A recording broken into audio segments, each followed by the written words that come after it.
Good morning, everyone, and welcome to Think Future. My name is Chris Kalabukas, and once again, we're coming at you live from deep in the heart of Silicon Valley, California. We're talking innovation startups, the future. Not necessarily those, and not necessarily in that order. If you're watching on YouTube, smack that subscribe button and hit that bell so you can be notified when a new show comes online. And if you're listening on your favorite podcast service, please subscribe. Please drop a note on Apple Podcasts. I greatly, greatly appreciate it. So this is part 3 of my series on AI. So the first part, we talked about why AI is so bad. The second part, we talked about how people are clamoring for attention on the internet.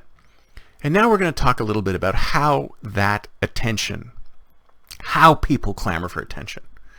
Now, everybody knows, well, I think this is intuitive, that negativity hits people more than positivity, right? I mean, we are, as a species, designed to seek out threats.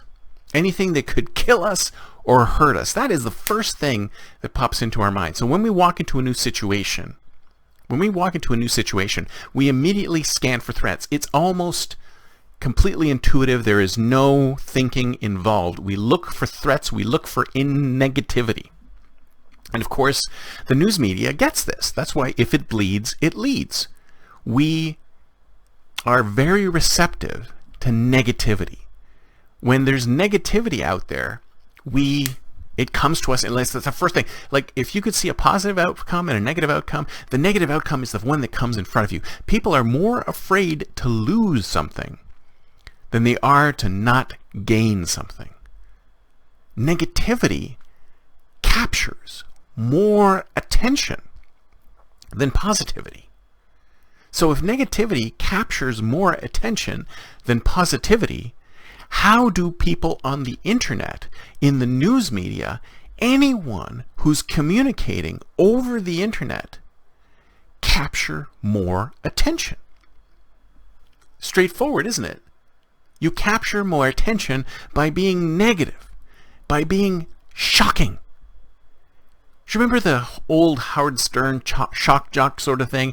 And they thought, well, this is so weird. This is so strange. We got this guy on the radio waves, and he's saying these things nobody else will say, and it was such a shock.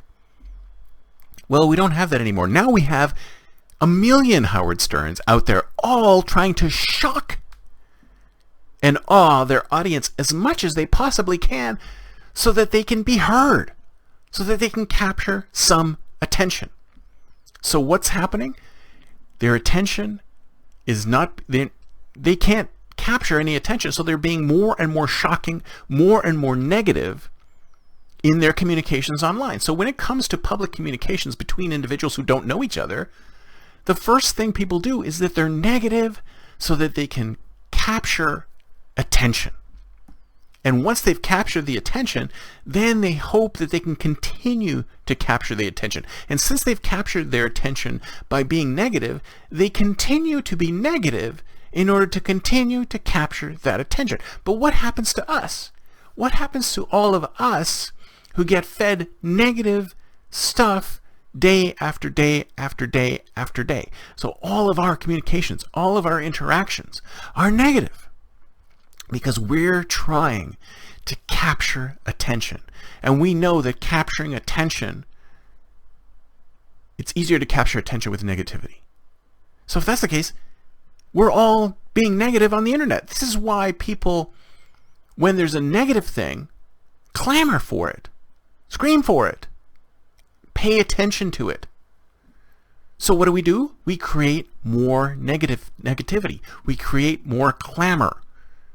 We yell louder, and we yell even more negatively, even louder, until we get paid attention. And some of us just keep going on and on and on, and we never get paid attention. And some of it has to do with the curation, because the curation is designed to keep your eyeballs stuck. Why do you think your Facebook feed is the way it is? Your Facebook feed is the way it is because they're trying to get you to be addicted to the feed, which is why they keep putting stuff in the feed that he thinks that will drag your attention. And some of it could be positive and negative, but it probably skews negative because that grabs your attention more. You see what I'm saying? So let's put it all together. We've got the AIs learning from human interaction. We've got humans clamoring for attention. And now we have the reason, or what kind of communications capture attention, is negativity. So is it any wonder that when we are on the internet, when we communicate on the internet with random individuals who are not somebody we know, we are negative because we're trying to capture their attention. So these giant corpuses or corpi of data, interactions that AI is using to create its own set of interactions, how it thinks we should act towards each other, are terrible because we're all horrible to each other. And the reason we're all horrible to each other is because we're trying to get each other's attention. So if you think about it, the reality is that we should not be using current internet corpuses of data to train AI if we want truly good AI that does good to the human race. What do we need to do with AI so that they can actually do good for us? I'll tell you tomorrow. That's it for me for today. See you next time, and until then, don't forget to think future.